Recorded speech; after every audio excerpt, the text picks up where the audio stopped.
whenever I've kind of just taken that risk and leapt and had the confidence to expose myself in some way, that's usually when I've had the most success. And sometimes, you can do that and you can have a great audition or you could have a great experience and still not get the gig. But when I'm at my best is when I say, okay, this is my interpretation of it. This is what I'm going to do with the role. And if you hate that, I can't control that. Or if it's not right for the role, I can't control that. But I can control being loose and letting it fly. That's actor Matthew Del Negro in the latest episode of the All Things Risk podcast.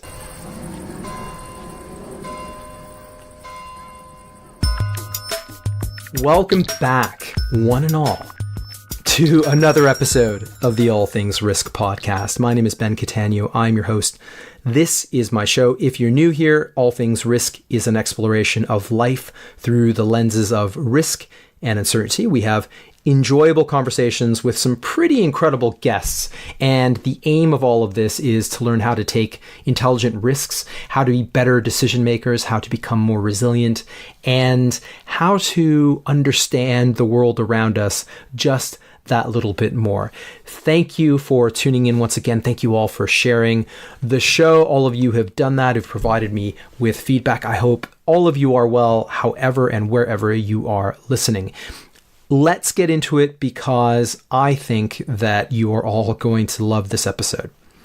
And to start things off, I want to offer that we often think of outcomes of things that we want as binary. In other words, they either happen or they don't. And imagine something that you want. Could be a career goal, a relationship goal, a personal aspiration, and that at some point in the future, you will learn whether or not you get that thing. And imagine you get to that future point and the outcome is a no. Now, imagine that you can do something about that, but it requires you to do a kind of a weird and grueling marathon. You get to run to the next kilometer or mile marker, and at that point, you'll find out once again whether or not that thing is a yes or a no. And that odds are it will be a no. It might be 100 to 1, 1,000 to 1, 10,000 to 1, but if you keep running and you keep crossing those kilometer markers, at some point there will be a yes in there. So, what's your strategy? How are you going to maximize the number of kilometer markers that you get to reach? This, ladies and gentlemen, is in many ways the story of my guest, Matthew Del Negro. Matthew is a TV and film actor. He's based in Los Angeles. And if you read through Matt's TV credits, it sounds like a list of some of the most incredible and popular shows in the history of American television. Shows like The Sopranos, Law and Order, The West Wing, CSI Miami, Criminal Minds, and most recently, the series Goliath, the second season of which has recently premiered on Amazon Prime. Amazing, right? And when you think of that list of credits, you might think that Matthew knew that at some point that yes was coming, that he knew when it was coming, and that it was in some ways sort of preordained. But as you'll hear, that's not how it went down at all. Matthew had to go through many no's, perhaps 10,000 no's, as goes the title of his own podcast. So this is a conversation about perseverance and resilience. It's about not just knowing what you want and having passion and self-belief, all of which are important, but it's also about practical strategies and tactics necessary to achieve things in the face of what might seem like long odds. So I think that you're going to get a lot out of this. Let's dive in. Here's Matthew Del Negro.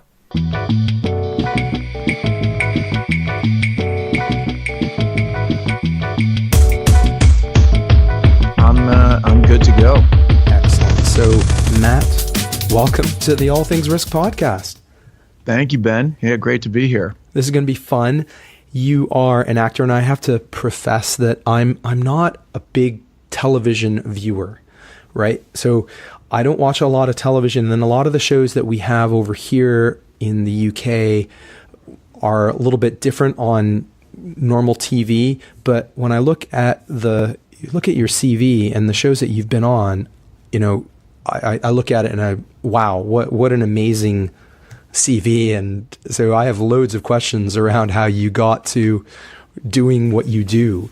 But maybe we can start with how you got into the world of acting. Is that something that you always wanted to do?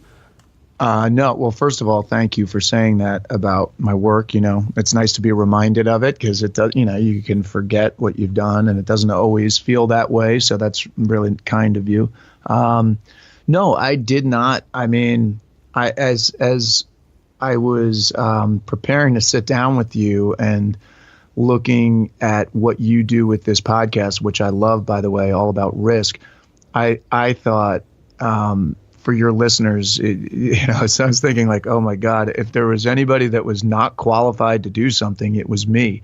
You know, I was really very late to the game, and it was kind of end of college is when I really kind of got the call to become an actor. And prior to that, I was an athlete growing up, and I you know, played all sports and loved it, was really kind of obsessed, but never considered myself really a great athlete. I always felt like I was a grinder. I was hardworking. I was passionate about it, and that made up, you know, my hustle kind of, I felt like made up for any lack of ability. It wasn't like I was terrible, but I wasn't a standout like some other guys that I grew up with. And I was fortunate enough to have gone to Boston College, and I played Division I lacrosse there. And it was junior year. Well, actually, it was between sophomore and junior year. I wanted to study abroad, and most people go the spring of junior year, they'll go abroad. And you know, a couple of upperclassmen had gone to Australia. I thought that sounded really interesting, but it was going to coincide with the spring season of lacrosse. So I said, I'm not going to do that. I'm going to go away between sophomore and junior year. And so I went to Italy, and long story short, I was going out with a girl from my college who was in Florence. It was a couple hours away. We broke up on that trip. My sister had given me a journal. You know, you look back at those first entries, and they were very generic entries, you know, today I went to the piazza, that kind of thing. Mm-hmm. And then when this breakup happened, I think I just kind of like poured everything out into the journal. Right. And it was just a matter of being outside of my element at school in Boston, and, you know, everything that we can kind of get wrapped up in our own lives and our identity through the roles that we're playing. And I kind of was outside of it and really examined what I was doing. And I in that journal are the first seeds of me saying, oh, maybe I should be a writer. Maybe I should be an actor. Maybe I should, you know, mm-hmm. It was like all very, very new to me, and scary, because I certainly did not have the qualifications. What did you study in college? I was an English major. So, mm-hmm. you know, I look back in retrospect, it's not quite as nuts as it felt at the time or as it seemed to others at the time. Now, you know, with hindsight, I was an English major. I always kind of thought I would end up being a lawyer because my dad's a lawyer. My mom is a retired special ed teacher. And, you know, the way they were both, you know, they are natural teachers, I think. And my dad, even as a lawyer, he's kind of the opposite of the, you know, the shark lawyer, the jokes you hear. He's more of like a teacher or a social worker at heart, I think. So the way he spoke about the law really kind of excited me. And but as I got older and you know, kind of, I realized, oh, I don't know if I want to be a lawyer. Maybe I'll play one on TV, which is what I've since done. Yeah. But really his the way I look at acting really relates to the way he described the law, which was, you're getting behind your client's point of view and you're defending them within the letter of the law. And as an actor, I feel like I'm getting under the skin of my character, and I'm defending their point of view to the world without judgment. I have to get in there and I have to defend this person. And so it's not that different. And I was an English major, ended up getting, prior to that. So I have this whole kind of what I call, kind of a quarter life crisis in Italy. I burned through like 2 journals, I think. I go back home. I'm kind of like on fire. Like, I got this new voice within me. And I go back to school and I just went right back to playing lacrosse. So I played fall ball. It was like the pressure of the tried and true beaten path that you've been on. I went right back to it. And I was playing fall ball, and it was the end of that season. And we were practicing, and I remember running around the field during practice, and I had this thought, like, I wish I'd just roll my ankle right now. And I thought, this is crazy. Like, what are you doing? Like, when you're wishing that you're hurt to get out of something, that's not a good sign that you're doing what you should be doing.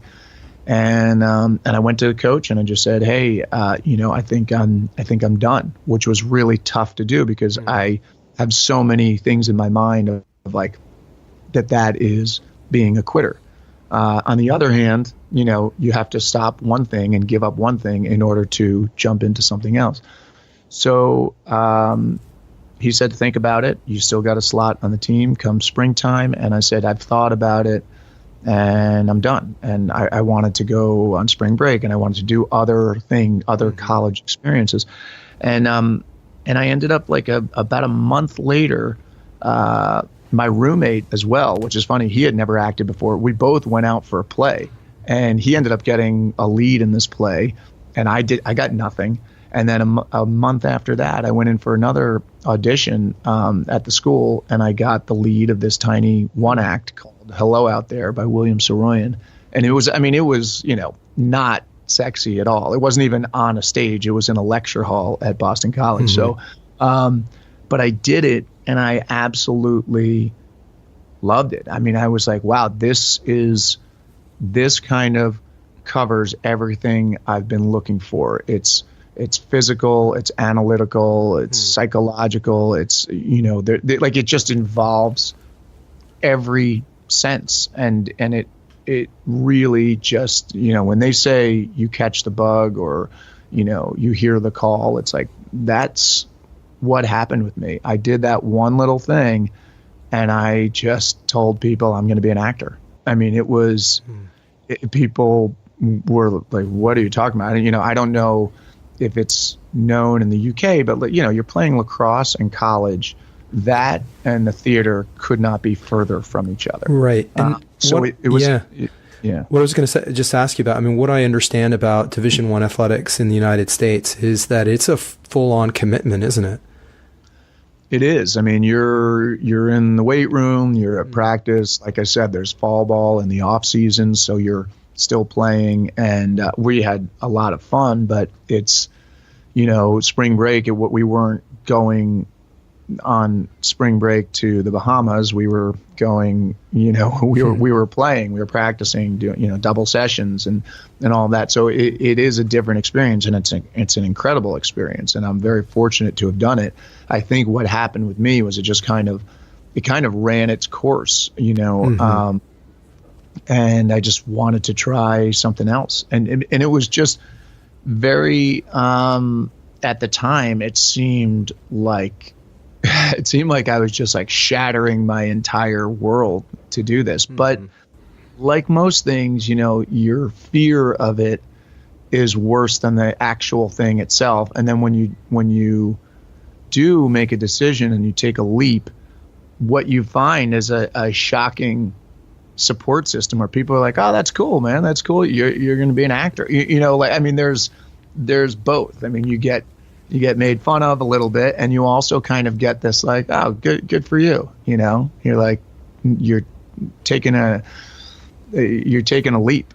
So it was really interesting.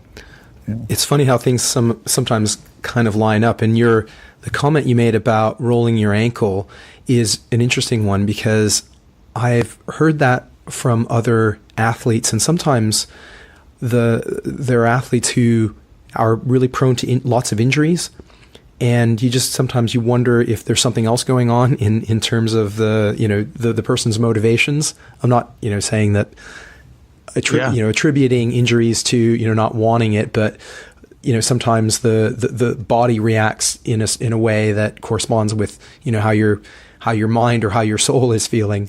And I see that. Go ahead. No, I was going to say, I just read something. There's a book a friend of mine recommended called The Big Leap.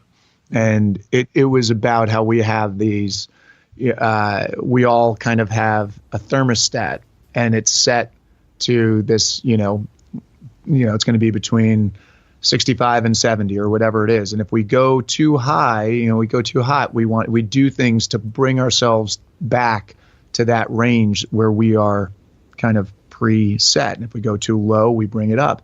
And the idea being like, a huge success comes into your life, but if your mindset is not there to support it, you can sometimes sabotage yourself subconsciously with that, you don't even realize it, and I think sometimes an injury or sickness or just sometimes almost creating overwhelm, it keeps you in that comfortable place that and you've known for so long, because sometimes it's easier to just be where you've been than it is to go into new territory. That's kind of the leap. Sure. And I was thinking about that when you were talking about coming back for that senior year, because we all have this sort of internal programming. They're kind of like grooves in our, in our behaviors, that it's so easy to slip back into it, and life goes on and it's a comfortable place. So very interesting that you're able to recognize that at a relatively young age. Yeah. You know what it was? I don't know that. It's funny. I don't give myself credit for recognizing it. It was like the universe grabbed me by the lapel and was like, this is what you're doing. I mean, it felt unavoidable. I mean, it was kind of like I just couldn't, I don't know. I can't describe it except to say that once, it's like once that voice comes up from deep within and tells you like, hey, this is what you should be doing. It's hard to stuff it away. Right. It really is. Can we talk about what you did with that and the early days? Because if you look at the world of acting, and this being a show about risk, I'm a risk guy, and you think about the probability, what are the chances of making it, so-called making it, they're pretty low as far as I gather. And if you have a grandiose plan of, by the age of 30, you're going to be a star, I'm very keen to get your perspective on this. Perhaps that's not the best way to go, versus taking, opportunity, then the next opportunity, then the next one. So I'm kind of curious, did you have a grandiose plan, or did you just kind of go with it? I had kind of both. I mean, I have, I think I had a plan. I think once I decided this is what I was going to do, which was pretty immediate, I just said, I'm going to do this. And I had no clue what that meant. I had no, I just had no roadmap at the time. But I knew, I was just like, this is what I'm going to do. And when I graduated college, at first it's kind of, oh, that's cool, and then like you graduate college and you go home. And basically I thought, okay, I am going to, you got to be sensible about it in some way. And you also have to be, you really have to be like delusional, or what I call like you have to have willful denial. It's like, you can't really, if you look at those statistics, you're just going to bury yourself. Right. I mean, if those statistics, they exist, but if you look at yourself like a number, I don't know how inspiring that's going to be. And if you're not inspired, you're not going to be able to get yourself to the point where you can actually take that leap. I mean, if you think about jumping off of a cliff, like, you've got to fire yourself up to just run and let out like some kind of a scream or a war cry and just jump off the cliff. And so there is that. And at the same time, I feel like I had a pretty pragmatic kind of blue collar approach, which was I moved home. I literally like lived at home that summer. I worked with a mason in my town laying patios. I made money. I ended up auditioning for a community theater in Connecticut, like the next town over, and it was a musical. And I wasn't, I mean, that whole story is actually kind of funny, but we don't have to tell it, but if you want to hear it. Well, no, let's hear it. It sounds good. All right. Yeah. I knew nothing, man. When I tell you I knew nothing, like, I looked in the paper and it said, there's this musical, The Mystery of Edwin Drood, at Wilton Play Shop. And I was like, all right. And it says, prepare 4 bars of music and, for the accompany, the pianist. And I thought, okay. So I did actually play a little piano and I could sing a little bit. I could carry a tune, and a little guitar, and I could carry a tune, but I'm not like a musical theater guy.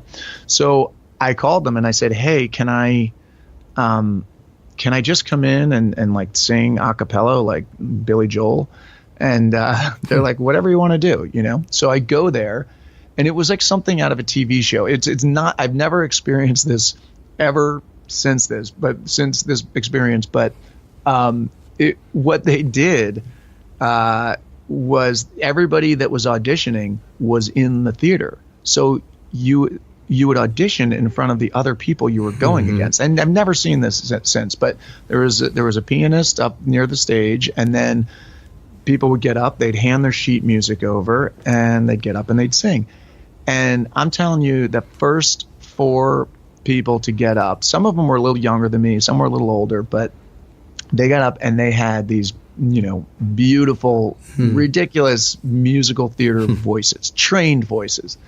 And I get up, they call my name, I'm like maybe number 5, and I'm wearing like jeans and a white t-shirt and Chuck Taylors, like Converse, like I look like Joe College, and I get up and they say, where's your sheet music? And I said, yeah, I'm just going to sing a cappella.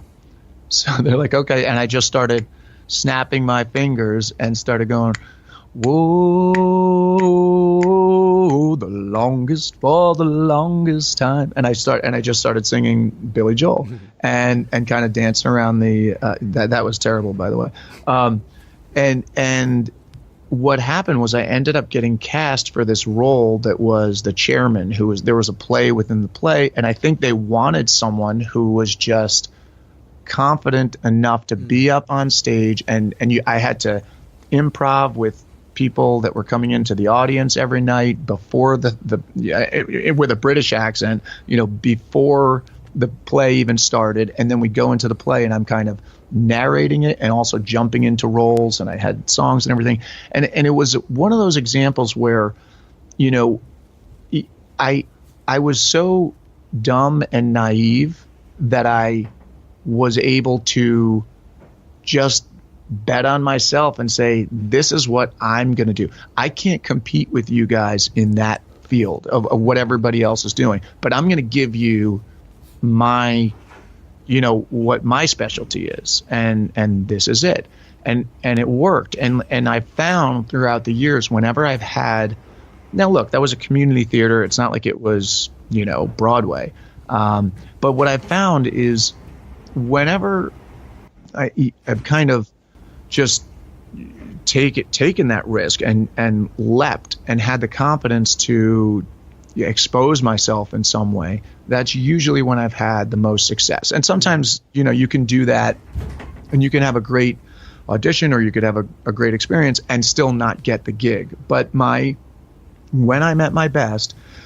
is when I say, okay, this is this is my interpretation of it. This is what I'm going to do with the role. And if you hate that, I can't control that. Or if it's not right for the role, I can't control that. But I can control being loose and letting it fly.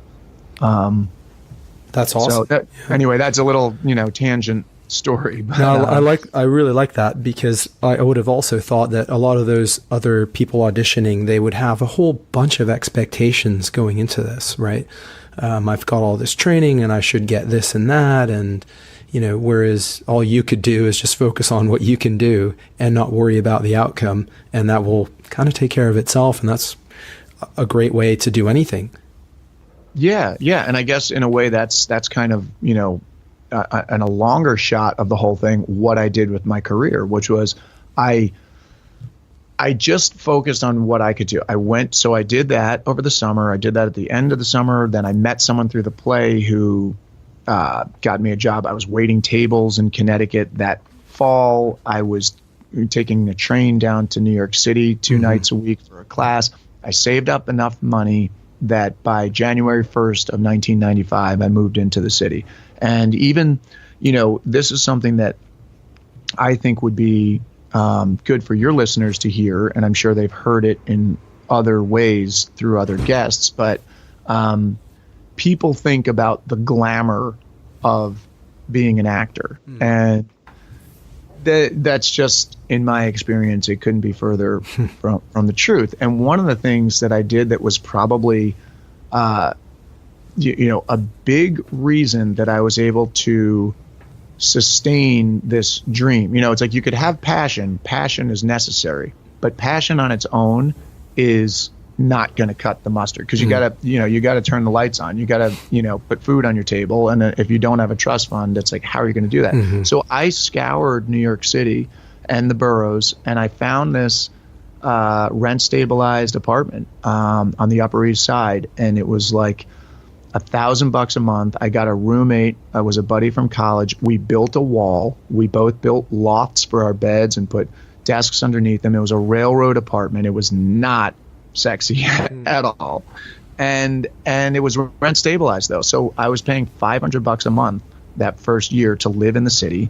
And I stayed there for 7 years. And my seventh year, it was like $632 a month, to be in New York City. So that allowed me to, I was bartending at the time. I was studying at the time. You'd meet with scene partners. It was, I would basically agent myself, because I didn't have an agent. So I'd scour through Backstage and look for opportunities and send out headshots and resumes and cover letters.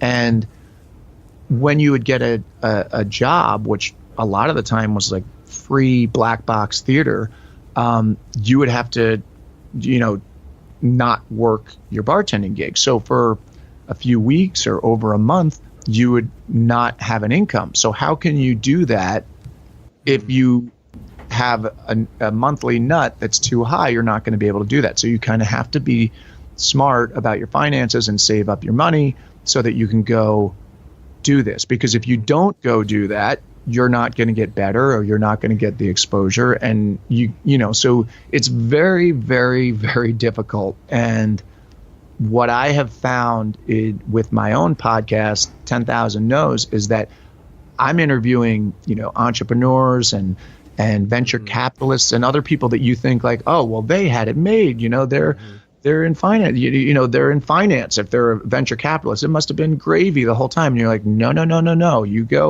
You go scratch the surface with those stories, and it's the same deal. Like nothing is easy. Those jobs that look, really glamorous, if they were easy, everybody would be doing them. You know, so you almost have to live like 3 lives in one. It's not easy, but if you love it, you kind of figure out a way to get through it. Yeah, absolutely. And I would have still thought throughout that 7-year period, and along the way, you can talk about whether or not there was a memorable moment in which you got, the quote unquote big break, or other signals that, I'm on the right path.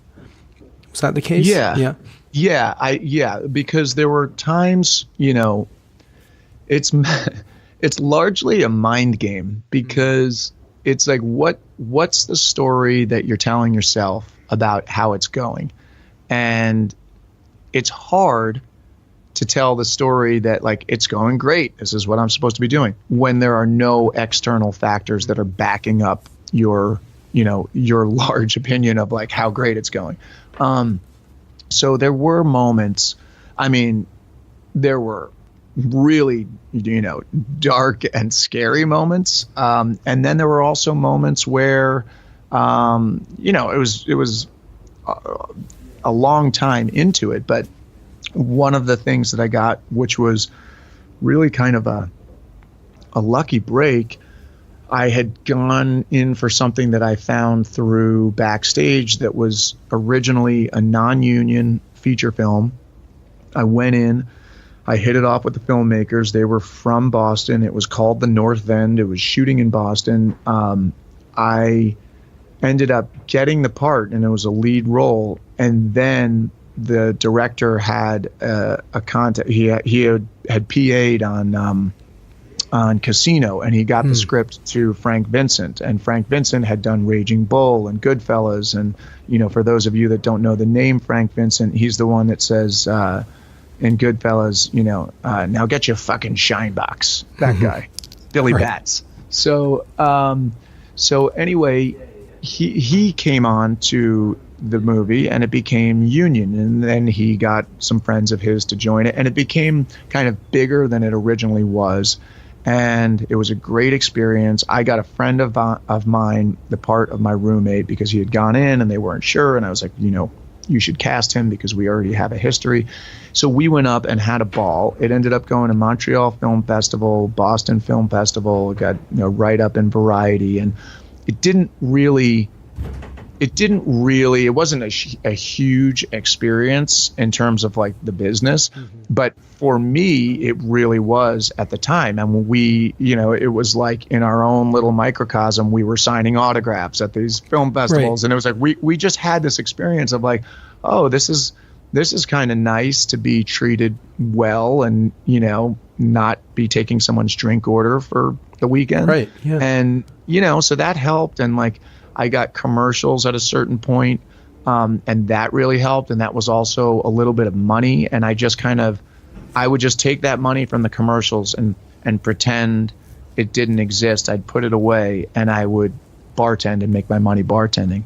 But those things, they all helped get to the point where you could really answer someone with a straight face, and when they asked you what you did, and say, I'm an actor. Because it took years to say that, Ben. It was like, people would say, what do you do? Well, I'm waiting tables and I'm trying to be an actor. And then it would be like, what are you doing? Well, I'm an aspiring actor, but I'm bartending at such and such.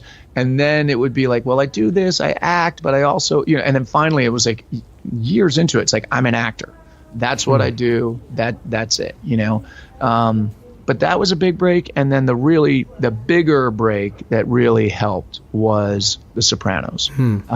That was, that put me from being kind of really anonymous to all of a sudden I had a chunk of work to do on the 4th season of Sopranos. I played cousin Brian Camerata. I was Edie Falco's cousin, Carmela's cousin, and Tony took me under his wing. I was his financial advisor, and that was just a huge show. I mean, I still think considered one of the greatest shows in TV history.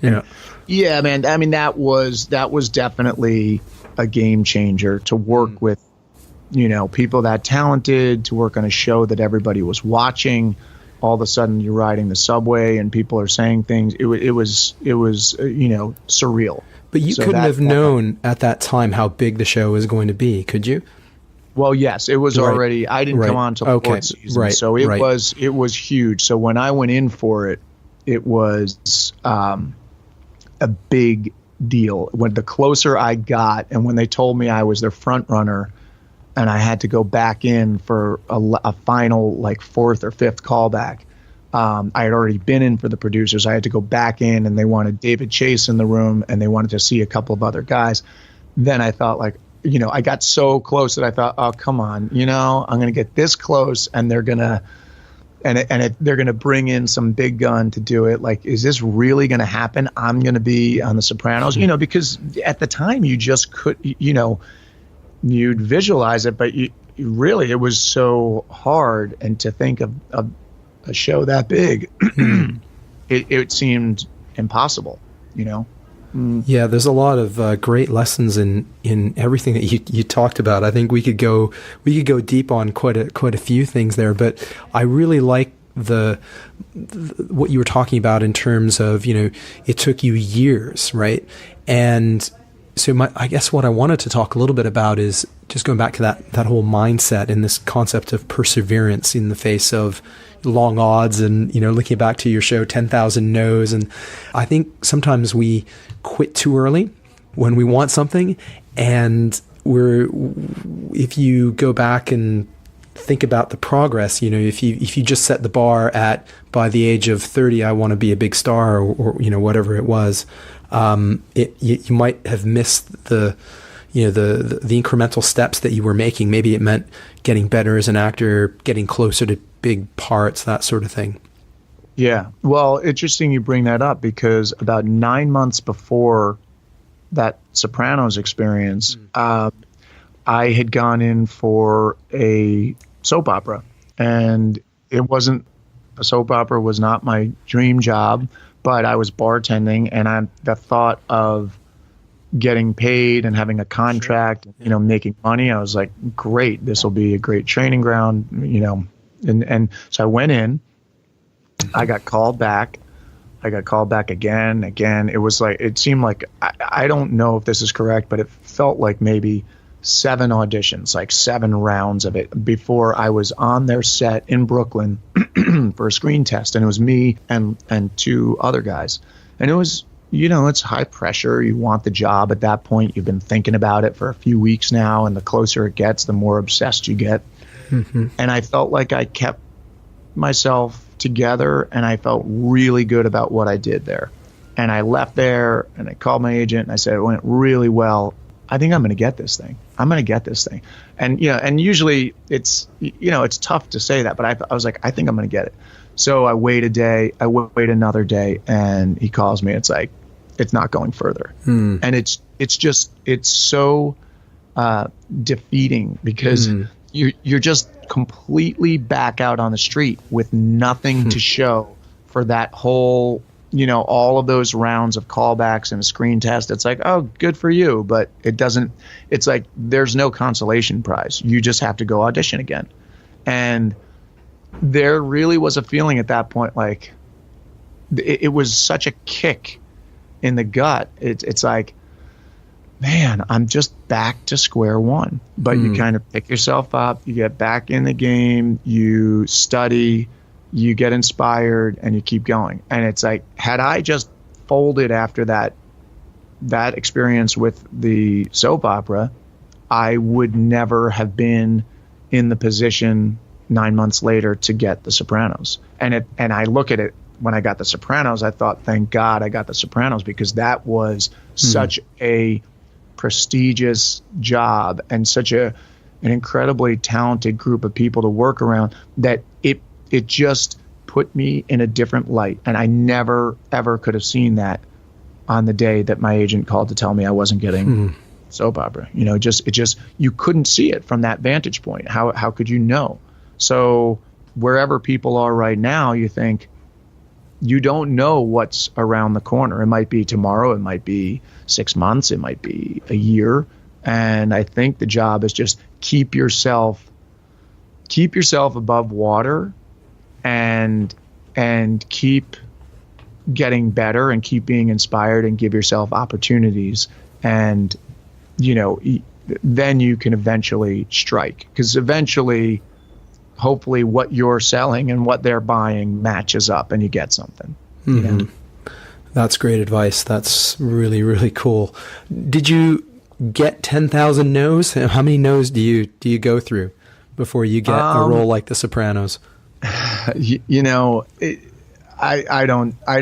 never kept track, but I've been doing this a long time, and there are tons and tons and tons and tons of auditions and opportunities, and it's so many, and it's so often that there are times when, there are times now when I'll get an email from my manager saying, oh, such and such didn't go any further. And I'm like, wait, which one? What was that one? Where you don't even remember what the project was, and you were so geared up to go in for it, but you kind of develop this, I've tried to develop this thick skin where I'm excited enough to go in with excitement and really be prepared and really want it, but then try to just drop it and forget about it, which is really difficult to do if you really want the gig.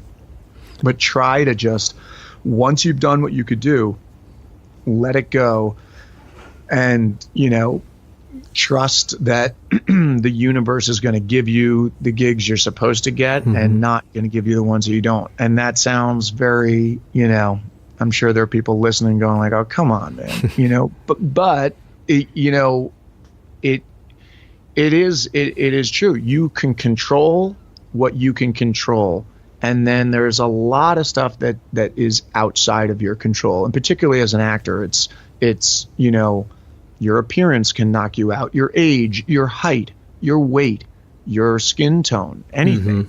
There are so many, it went really well, but they cast a bigger star in a role that you're playing her son. And, she's younger than they originally anticipated. So you're out now. Right. Right. It's just like, that doesn't mean that you did what you did in the room. But when they're putting together a whole show, they have a bigger picture in mind. And so you can't take that personally. And I think what happens with people that are newer to this is they take it so personally that they don't, it's almost like their expectations are, it's like, I wouldn't say lower your expectations, because that sounds like I'm saying, don't reach for the stars. But I'm saying lower, know what the game is. If you're a Major League Baseball player and you think that you're going to get a hit every time you're up to bat, not going to happen. I got news for you. You're not going to do that. That's just not going to happen. Statistically, that's not the deal. So it wouldn't make sense to completely fall apart if you struck out once, or if you fly out to center field. Like, this doesn't. That's not smart. It's not sustainable, that mindset. Yeah. And even if you were to look at that time when you auditioned for that soap opera, as an outsider, I would have looked at that and said, oh my God, that's amazing that you almost, got that role. So you were really close, man. That's what I probably would have told you at the time, but it's hard when you're going through it, right? But if you talk about the universe kind of conspiring to help you out, which is, a great way to look at it. For those who might have a little bit of a problem with trying to view it in those terms, you can, I guess, view the progress that you made just getting that close, right? Yeah. And that's the other thing, is just like how you frame it and how you frame it to yourself. And sometimes what happens there is like the initial impact of that rejection can throw you off for a little bit, and that's fine. You're allowed to go like lick your wounds for a day or two, but if you find yourself, in your cave for too long, it's probably a good idea to pick yourself up and dust yourself off and go out into the sunlight and go, okay, it's not, there's still some blue sky out there. It's, it's not the end of the world. This is a role, it's like, it could be, even as I was kind of looking at some of the material you had sent me for your podcast, and you're hearing these stories of people who have had harrowing events happen to them. And I've interviewed people like that as well. You're like, okay, let's put it in perspective. What I mean? It ain't that bad. It ain't that bad, Yeah. So. You might, the timing might not have aligned with where you wanted to be earlier on, or maybe it did, but to say, oh, you almost got a role on a major soap opera. Well, pretty damn good. I did want to talk a little bit about your podcast and this whole concept of 10,000 no's, and why you decided to do it. Because I mean, I love that. And so what you were talking about, it just transcends so many other domains. So I think it's awesome that you've pulled this podcast together and you're having these kinds of conversations, because a lot of people need to hear this sort of stuff. Well, thank you, and right back at you, because I think what you and I are doing is similar in spirit, and really, it's it's really an extension of me. If you listen to 10,000 No's, you'll kind of get to know me, because it's and as you could tell, you had said to me, I said, what do you want to talk about? You kind of told me what you're interested in, and I said, oh, cool, just ask me questions. This is just my life. Like, what's happened is everything is kind of lined up where my career is the podcast. The podcast is the career. I've been asked to now go do some speeches on perseverance and resilience, and that's all. It's all the same thing. I mean, it's because of what I do, I've all of a sudden, I guess where it came from was that all of that, the rejection, which can be so disheartening. I felt like I was, when people would ask, in this day and age and social media and all of that stuff, I think the instinct is to be like, no, it's great, everything's great. And I think what I did with 10,000 No's, I was like, okay, yeah, it is good. I am really fortunate. But there's also all of this. And there are other people out there that must be dealing with their own set of 10,000 No's, and they're getting discouraged. And I realized, like, I've been through the fire. I'm still standing. So, one, what about other people that are in other fields? And a lot of them also, because of who I'm in touch with, a lot of them are in my industry. There are writers, producers, showrunners, actors, all of that. But I'm also interested. I've had mountain climbers and Ironman world champions and writers and cancer survivors and all of it, holistic healers.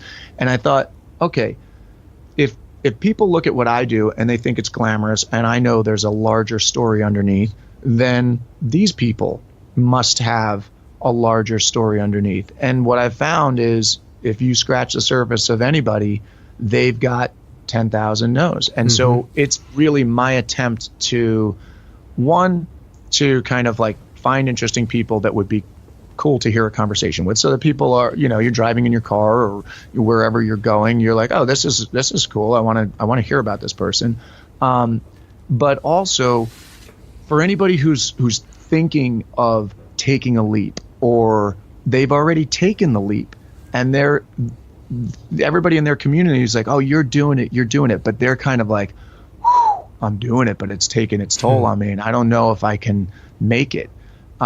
This podcast is basically to go, you're not alone. I've been there. All these other people have been there. Hear their stories. Listen to where they were. I mean, they were in some dark places and they made it out. And you're listening to them on the, on the subway or whatever, so you can do that too. And that's all it is. It's pretty simple concept of just trying to provide something to the world that is going to help connect people and inspire people and lift them up, because I feel like there's a lot of, there's a lot of negativity out there too. And it's like, why not contribute something that's going to, kind of examine how tough things can be, but also give a little bit of a lift, you know what I mean? And just go. So that's what it is. I've been having so much fun. I mean, it's completely a labor of love, and it's been really, I have learned so much and been inspired and been changed by these conversations. Honestly, like it's kind of nuts. Isn't podcasting so awesome in that way? You can have a great conversation with someone, and send it out into the world, and you change as a result of the conversations that you have. Yeah. And it's also kind of an excuse to, like, I just called a director I worked with yesterday. I had done this Reese Witherspoon, Sofia Vergara film a couple of years ago, and Ann Fletcher, the director, and I called her, and she's like, "What's up?" And I was like, "Hey, do you want, I don't even know if you're aware, I have this podcast, blah, blah, blah. I'd love to have you on." And she was like, "That's so cool." She's like, "Yeah, well, it'll be an excuse to hang out and like really have a real conversation." Because I don't think, it's funny, for me at least, I've got kids and I've got a career, so it's like, you're running around. It's hard to justify sometimes, like, oh, let's go grab some drinks and talk, but with this, it's like, hey, let's get together, hang out, have a cool conversation that has some purpose, and that hopefully, other people can hear, and whether I always think each one of these conversations has a bunch of takeaways, but some of them are going to apply to, different listeners than others. I have one coming up this week that it's particularly great for people who are in my industry, because it's the guy that is the showrunner on Goliath, the show that I'm about to come out with the second season and all that. And it's great, like, if you're an actor or you're in my industry, but it's also cool for people outside of it, but so you can kind of receive them on an entertainment level, and then also on kind of like a self-help type of level. And it's been fun, and I'm still tweaking it as I go. I'm picking up, this is another area. You talk about taking risk. Like, did I know what I was doing when I started a podcast? No, hell no. Yeah. I mean, I was an idiot, but been there, done that as well. Yeah. But you learn, again, you do something, you take a risk, and people come out of the woodwork to help you. It's amazing to me. It's like, it's kind of like, if you build it, he will come, the Field of Dreams quote. It's like, just if you commit to something, that's what I've found. It's like, if you commit to something, people are kind of looking for a cause to get behind. Yep. I really think it. I mean, and I forget that from time to time, but every time I kind of like, plant myself and say, I'm doing this and I don't give a shit what you think about it. This is what I'm doing. All of a sudden, people, like, you have that conviction and people go, they rally around it. Yeah. What's he doing? Oh, that's cool. And it takes a while. I mean, I sometimes talk to me about it. Absolutely. Yeah. It's not overnight. No, it takes a huge amount of time, but I think what you're doing is a similar process to where and how you started as an actor. And you can't say when, but it works. You can't say when or how, but it works if you continue with it, which, I love that about how you've gone about that. I did want to talk about this whole concept of success, however, in your industry, or maybe you've got some thoughts now more broadly, but what does that, what is it? What does it look like? What does success look like? That's a great question. I think there are different kinds of success. There's financial success, there's artistic success, there's, are you satisfied? But I think ultimately it's like, can you live a life where you can support yourself and your family, and you're doing something that you feel is contributing to the world, and having like some kind of a good impact, and still and be able to do that and enjoy your time here. Can you help? I mean, I feel like it ends up being about serving others in some way, whether it's as an actor and you're, I mean, when you're an actor, it's not like you're curing cancer, but hopefully some of your work, maybe not all of it, but even if you're doing a comedy and you're making someone laugh, I mean, that's valuable. Or if you're, I had this thing. I know you said you don't watch TV, but there's a show called Scandal, and I played a character that was like very, very different from me, but very, it had a real impact. People really watched the show, and this guy was a gay male prostitute who ends up getting married to the chief of staff in the White House, and there was a wedding, and and this guy that they started off, he was getting his MBA, he was in DC.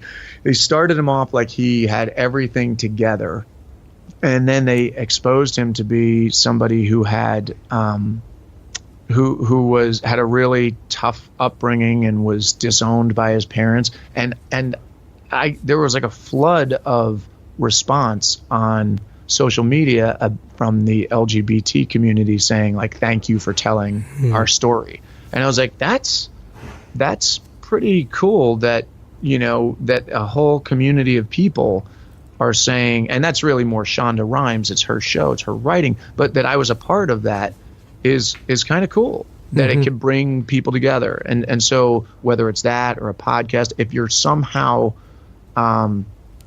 helping to maybe make the world like leave it just a little bit better than you left it, or than you found it. I'm sure. Sorry. And are you at a point where you think you can kind of choose some of the roles that either that you go for, that you get? And if so, how do you choose a little those? bit, a little bit. I mean, I turn things down. I'll turn auditions down. But not to the point where, certainly where I hope I will be. And to that end, I'm writing now, and I'm feeling like I want to give myself the opportunity to play something that is not being given to me. And so, that's a whole other beast, which is getting that off the ground. But no, so I would say, I mean, I'm in the best position I've been in. And yet I'm not quite where I hope that I can be, and so there's a certain amount of, there's always kind of, I don't know. I feel like most of the actors I know, most of the artists I know and the entrepreneurs I know, there's always like this thirst for learning more, being better. And yet tempering that with being really grateful for what I have had and where I am, because it could be a lot worse. And I'm one of the lucky ones. And yet I still feel like I haven't scratched the surface of what I would like to do. And who knows, man? I mean, I don't know. I heard a quote, my buddy sent me a quote from, I think it was Dennis Hopper the other day. And I mean, this guy's had an amazing career, and he's like, yeah, I feel like I never did anything. And I had not, I never got the roles I wanted. And I was like, oh man, that's Dennis Hopper. That's killing me. But there is a certain amount of that actually, I think is the fuel that is necessary to kind of keep digging and to keep that beginner's mind and never feel like, never feel like you've learned all that you can learn, so that you'll be digging till the day you die, hopefully, so that you're always a student and you're always kind of like trying to progress, and yet also being grateful for everything. It's a pretty cool life. Yeah, there's that wonderful quote by Pablo Casals, the cellist, who, when he was asked, why do you keep practicing at the age of, I think, 90 or something like that? And he says, it's because I'm making progress, I think. So, I agree. I mean, we should never really feel like we've arrived, right? Because that's, that you might as well be dead. Yeah. I mean, what's funny is like that, doing these interviews is kind of bizarre for me, because the way and I notice it when I'm talking to people, when I'm interviewing them, that I'm always so impressed with them, and then they'll answer the questions how they do. But when I'm on the other end and people say nice things to me, I'm always like, really? I'm like, I don't know, man. I got a lot to learn. I've got a lot to learn. And I feel like most people do you feel like that? Like, I don't think you feel like you've arrived. I mean, you might be proud of things you've done and you're proud of the progress you've made, but I mean, do you feel like does anybody really feel like they've done it all? Like, there's always going to be more to learn. I feel like the more I learn and the more experiences I have that are, the better experiences, the more I realize I need to learn even more and get even better. I mean, to me, it doesn't seem like a cap. It seems like it's more like you get to this next plateau and you look around, you're like, wow, I didn't even see those peaks over there. Those guys are climbing those peaks. Like, let's go try to learn how to do that, Yeah, absolutely. You've worked with some of the biggest names in the entertainment industry. So, Sopranos, obviously, James Gandolfini, and your current show, you're working with Billy Bob Thornton and William Hurt and so on. And would you say that people at those types of levels have the same mindset, mentality? Have you picked up anything from working with some of those types? I feel like I feel like all of the greats are great because they are digging. They're not fully satisfied with, they're not just like checked out and doing it, or if they are, maybe that project is not for them and they're not, you know what I mean? But I think that what I've found is like, those greats, they're great for a reason. They're great because they are digging and searching and reaching and sometimes tragically so, where there are tons of demons and it ends up like affecting the person's health or their life. But I have a tremendous amount of respect for what it takes to, like I said, I've been fortunate, but I don't have the kind of career at this point, nor, I don't have a crystal ball to know where it will go, but like a James Gandolfini, where not only, he's doing incredible work on The Sopranos, but then also just so many people know him, and it must be oppressive to be that famous and that well known for something that that's a whole other aspect of my business, that's scary to think about. I don't have that. Maybe I have it like in some tiny little way in my own little, there are some random ways where people can I suppose, notice you, but and I suppose you can get too big too fast, but it sounds to me like you're so grounded that I'm not, I wouldn't put that at a high probability, but you never know. People say that it's not, and I have, friends that have kind of crossed that threshold, and they say it's not always the person themselves that changes, but the people around them that changes, and how they're treated, and that ends up being disconcerting. And that's one of the things where in the last couple of years I've been kind of consciously grateful for how slow it's been. To me, it feels like it's been like a drip by drip kind of like clawing up the ladder rung by rung in a way.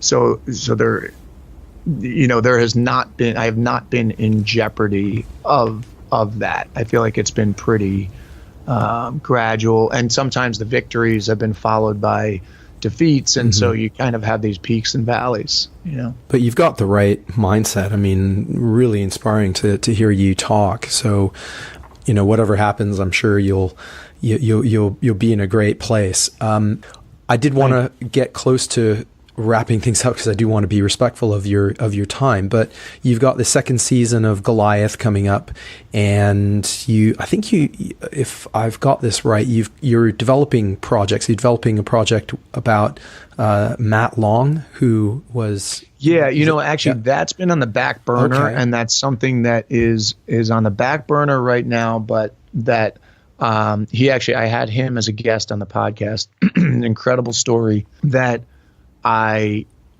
want to make as a film. But I have something else that I'm working on that's smaller than that, because I feel like it's a bigger story, and it deserves more. I don't know that I'm quite ready to tell it right now the way I want to, but he's got an incredible story. It's been documented all over, where he was basically, you talk about 10,000 no's. He's the poster child. He was, I won't go into the whole thing, but long story short, bar owner in New York, he was a firefighter in New York, triathlete. After 9/11, became a triathlete and ended up doing Ironman. He became an Ironman triathlete, and he was training he had just run the New York City Marathon in 2005. He qualified for Boston. He was the number 4 firefighter in New York for them. And a month later, after the New York City Marathon, there was a transit strike in New York City, and the city was basically shut down because there were no subways, and you couldn't drive below 96th Street. And a bus that was chartered to pick up employees that were working on Wall Street was going up 3rd Avenue, and Matt was riding up 3rd Avenue on his bike at 6 a.m, and the driver had never driven in Manhattan, and he took a turn across 3 lanes on 3rd Avenue and just ran over Matt, and his bike, the seat post went through him, literally came out his abdomen. His pelvis was crushed. He was bleeding out on the street. They had to cut him from the bus. He was given a 5% chance to live, went to New York Presbyterian Hospital, 69 units of blood, countless surgeries. I saw him. I was out in LA. I was supposed to be with him the night before it happened, actually, in New York. And I wasn't. But I saw him 5 months later, and he went from being like, Mr. Clean, like bald head and jacked, to looking like a 90-year-old man. Just totally lights out, lost all this weight, was in a wheelchair, had a colostomy bag for 2 years, learned how to walk again, learned how to run again, ran the 2008 New York City Marathon, and did the 2008 Lake Placid Ironman. Jeez. Became an Ironman again, met his wife, has kids now. It's an incredible story. And he was a character before that all happened to him. I mean, he's a very funny dude, but it's an incredible story that, I want to tell at some point. And looking forward to that. Yeah, it sounds like an incredible story. And I'll also put the link. I'll certainly put the links in the show notes to your podcast, but also that particular episode. That sounds cool. Great. What other things have you got on the burner that my audience might be interested in? Right now, I'd say the primary one is June 15th, which is only, what is that? A week from now. Yeah, less than just a couple. Yeah. Like a week and a half or something, is this season 2 of Goliath, and I'm really proud of it. I love the show. I love the vibe of the show. My character was, interesting and dark, and that would be the main one I would say to look out for. That's coming right out, and and actually I have a great episode this week on 10,000 No's is with the showrunner of Goliath, Lawrence Trilling, which I mentioned, and he's a great guy, and that's if people are already fans of the show, I would suggest listening to that. So awesome. Yeah, I'll put all those links as well, and I urge people to check that out. We've covered a lot of ground, but I feel like I can talk for another couple of hours with you, but I do want to be respectful of your time. Was there anything that we didn't get to cover that you wanted to mention? No, I feel like we covered a lot of ground, and I'm very impressed with what you're doing, and Thanks, I hope I'm contributing in some way to your listeners and what they want to hear. it sounds like you've had some pretty cool guests. So it's humbling to sometimes go like, all right, how are people going to take this story, compared to the person who, whatever harrowing story they went through. So no, this is great. I really appreciate you coming on. This is, I think my listeners are going to very much enjoy and appreciate this. So, and every conversation is different. I kind of liken a long form conversation to a little bit of a work of art, that everyone takes away something slightly different. You're never quite sure, but it's just really good to get them out there and make them, real and authentic. Agreed. Totally agree. Yeah. So I think, go for it. Yeah. No, I was just going to say, I'm hoping people walk away with something. And, they will. Thank you so much for having me. It's an honor to be here. No, thanks, Matt. Let's very much stay in touch, and we will.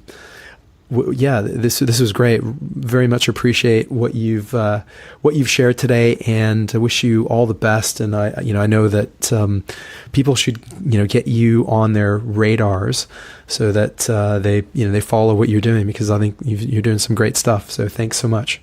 Thank you, Ben. I really appreciate it. All right, man. Bye for now. So, what did you think of that? And what is your yes? And how are you going to work through those 10,000 no's? I would really like to hear from you. allthingsrisk@gmail.com is the best place to drop me a note. You can send a comment or drop a comment in the comment section at allthingsrisk.co.uk. That's .co.uk. And what do I think?